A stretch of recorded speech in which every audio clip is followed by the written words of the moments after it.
Sitarau au utaona mjani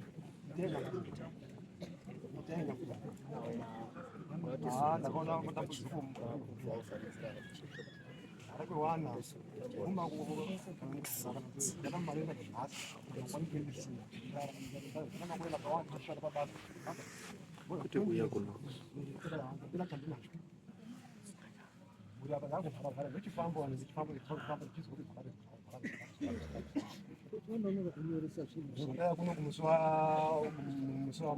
ile mamu munhu ipapo ndakatosungisa family yacho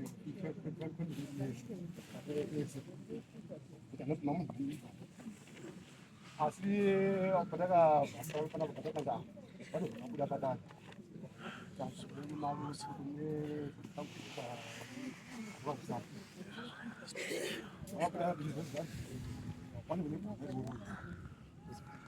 pane uyechi uyesandawana uritsvake momo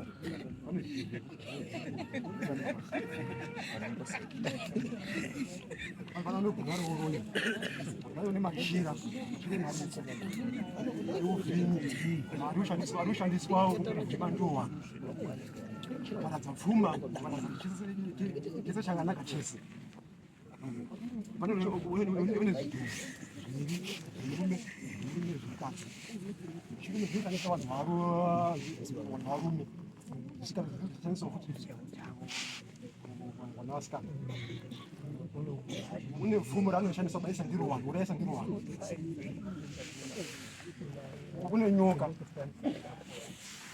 anoshandisa zvakasiyana unangananga vana vana vachipera miri pamwe madziso vana manje vachipera madziso une divisi rekurima une gate futi reropa haanaro unoshandisa mudzimu wemumusha kuti wakavhara mudzimu wemumusha kuti usabatsire vamwe vana vamukati kubatsire iye ega chete. Saka uyu munhu manje ndiye wakaramba kupinda padare, wakaramba ari kurudi. Iyi nyaya yenyu yamutaura zvese zvamutaura makataurwa nani?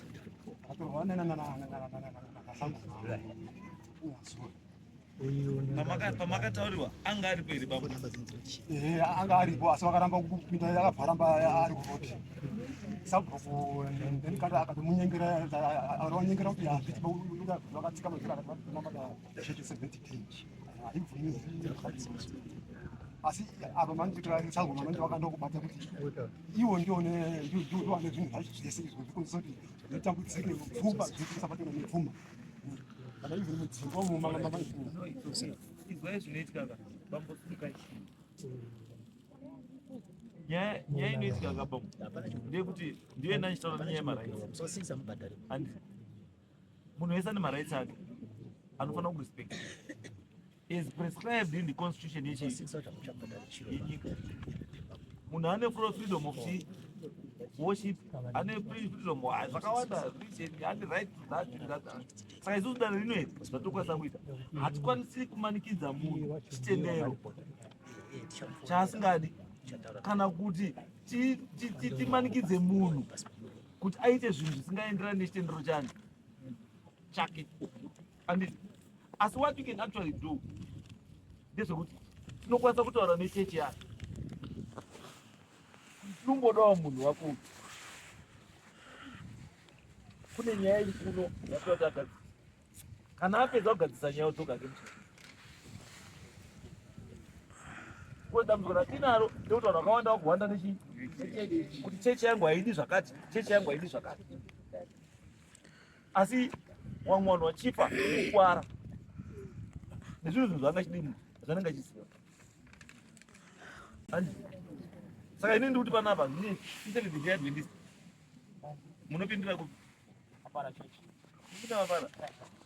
Shefu wenyu ndiani baba? Pastor Nyamuga. Ko area nini ndiani? Area pastor na Elder Machembe. Elder Machembe. ari best alipa mpinda pamulinda alipa sena kwa mabara mabala manyo don't this week kuti one two options. It's either wanoita zvawaruita zvidiwa nemhuri wonosika authority kuchechi kwavo wega handiti kana kuti vanoenda nezvozvidiwa nemhuri woita zvidiwa nemhuri wozonoreurira wega kuchechi kwani kwavo kana kuti vanoda kuti chechi imufose kuti aite zvasingadi because ini zvandinoita manje ndezvokuti handazosvika kuchechi manje handizovhari hapwa baba ndobva ndavhura hapwa ndobva ndachitaura zvese zvekutaurwa kunoku kune mbobobo kune diwisi uri unanzva nyoka dzake dziri unanzva mwana wapera kuonda zvese handimbosii kana mbichana ofu ichi kwaari manje zvinoenda kotanisha image yake muchichechi zvigaro munozona next election wadonha ushaya kuti wadonha nei mamira zvakaita lakumonya mbo mamira akaita umba yedu inini neawa nekwaba mkuru nekwaba papi zvakadaro pakafa baba mnini iwo wakaitiwo baba kwaba baba mnini kwedu isu kwaba mkuru mukoma wangu iwo akaitwa baba so ndatoti otherwise mukoma pamwe ndiwo wangada watomirira wasababa panyaya idzo mukoma hakwanisi kumirira because baba mukoma ana mbobobo ane mbobobo ndiwe saka utoti mukoma yakumirira nyaya dzako because mweya unoti une mbobobo saka utoti mukoma mirechi. We can only call your brother panapa kana brother yako kuti ite witness saka baba wemusha kuti azive kuti musha ndo zvirimo noti kuti yaiko kumirira iwewe no hazviti munhu umwe naumwe nemhosva dzani munhu nembobobo wake imimi kana muri zva kuti mbobobo ngewenyu gadzisai nyaya dzenyu aiwa ndosati kana zvinhu zvitsva bambuka the only way yamukwanisa kuzvichenesa ka ndeyekuti hati yakomana ngazvitaurwa public process magatidzwa munorima stereki baba aiwa tati munorima stereki iri zvekuti hazvingazi mune diwisi zvekuti nguva ine kuti vamwe hakuna mvura nemaguta tongoita nsaka zvokufanana nevamwe right. Anyway asi maona the only way yekuti muzvichenese ichi ndeyekufamba pamwe chete nevamwe because every time vanhu vane dambudziko hwani rekuti asipo ndiane mhosva murunzwa chairipo mutemo wavanhu vatema ndekuti asipo ndiane mhosva saka imi musapiwe mhosva yamusina